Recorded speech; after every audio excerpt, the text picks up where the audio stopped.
everyone and welcome to another map guide video. In this video today I'm going to show you how to play Sand River on Assault mode. As you probably figured out by now, this map is pretty unbalanced. It is very easy to defend and extremely difficult to attack on. So let's start with the defending side. From the defending side, there's 4 key points you need to consider: G1, H0, G5 and F7. Of course, I just letters and numbers for you now, but I'm gonna go through every position and show you.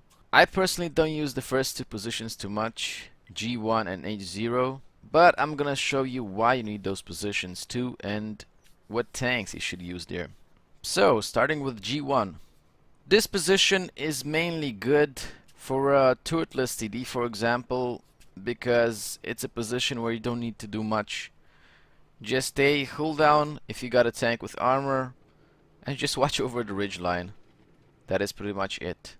It's a position made to discourage the enemy team from pushing here. H0, the same thing, also works best with a turretless TD. All you gotta do is stay and watch the ridge line, just to discourage enemy tanks from attacking. Even if I don't really use these 2 positions, it's good to have at least 1 tank on each side, because you definitely don't want the enemy team to push in and surround you. What I like to do at the start of the game is go to G5. From this position here, you can spot early in the game the enemy tanks moving across the map. And of course, if there's nobody close to you, you can also start shooting them to get that early damage. Here's a quick tip in case you're in a tank with no gun depression. You can pop in, spot your targets, then use this little ridge right here to give you a little bit of elevation, so you can actually shoot the tanks you've been spotting so far. Of course, it works better with a tank that's a little bit taller than my Batchet. So from this position, you'll be able to spot and shoot the middle, the left side, especially when enemy tanks are pushing in. And of course, you'll be able to shoot a little bit on the right side too, even though it's not really recommended because you're exposing yourself quite a lot. The second position I like to use is F7. This of course works best when enemy tanks are pushing on the 0 line. You can get a lot of easy damage here just by shooting the tanks in the side. And if you got spots on the hill, you can also shoot the hill, of course.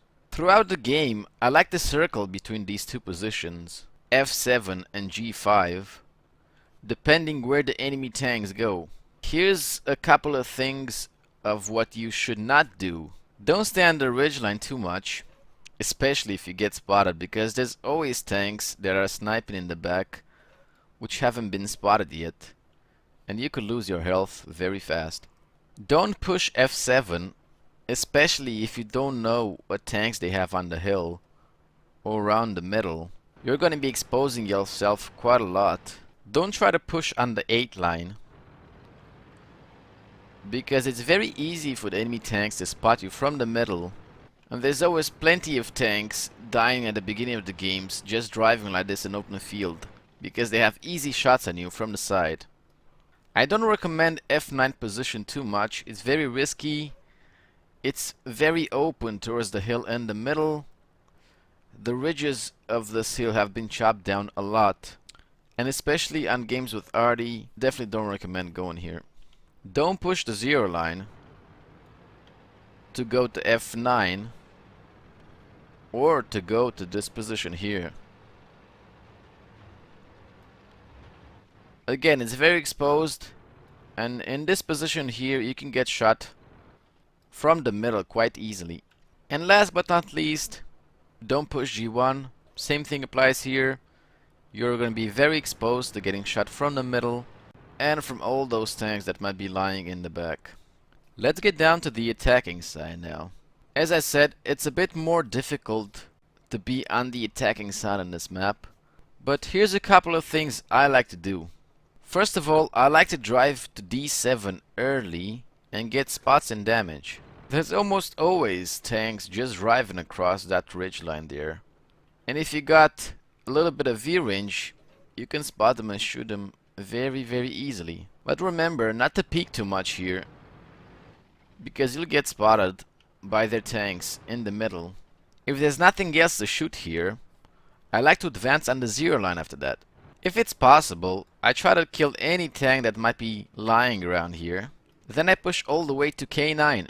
From here on out it should be pretty easy. You'll be able to get shots in the middle and also be able to spot and shoot their spawn. If, however, you're not able to push this side, you can try to go on the right side and try to kill any enemies that might be around here. Don't advise you to stay too long in this position because it is pretty open to enemy fire. And advance to this little pocket here where you can shoot the middle and also spot around their spawn pretty easily. And if there's no more tanks around this ditch here, you can try to attack and push under the dunes and spot and kill the enemy tanks. A risky move you could do, which would probably work best if there is no RD in the enemy team, would be working this ridgeline here.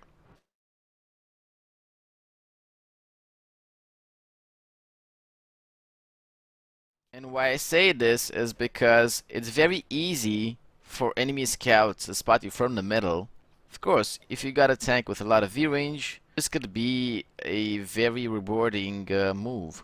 If, however, you're in a very slow tank, like a T95 or a Mouse for example, first of all, I'd recommend you turning off Assault if you're planning to play slow tanks, because it's not really in the advantage of a slow tank. You'd lose a lot of time just driving up to the enemy base.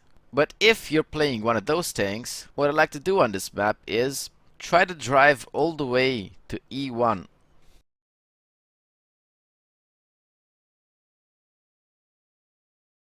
From this position, you should try to kill any tank you can in the middle around this side here. And if possible, you might want to try to push G1.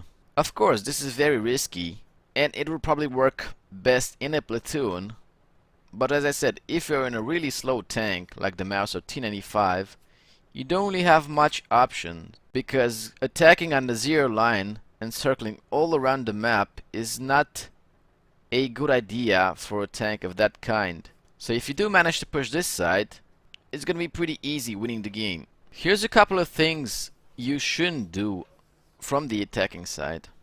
Don't try to drive all the way down to the D line and hide under the ridge. As you might think you'll have cover here, this area is still pretty exposed to the middle, and if you move a bit around, you'll get shot from the sand dunes. It's also really easy for enemy tanks to just peek around the corner and shoot you. Don't push 7 lines straight away.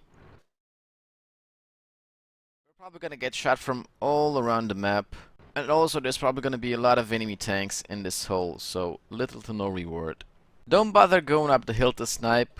You're probably gonna be wasting a lot of time just driving up here. Don't forget you only have 10 minutes to attack. And there's not much you can shoot from this position. And also, if you advance just a little bit more, this whole area is completely exposed. So if you do get spotted, you're gonna die in no time. And all you can shoot is just tanks that are maybe driving an open field around this area, which is not gonna happen too often because the other side has a lot of cover. These are the main positions I use whenever I'm on this map. Of course, you're gonna have to adjust it to your own game. As usual, thank you everybody for watching. Please like and subscribe if you found the video to be useful, and tell me what you think about this map guide in the comments below. See ya!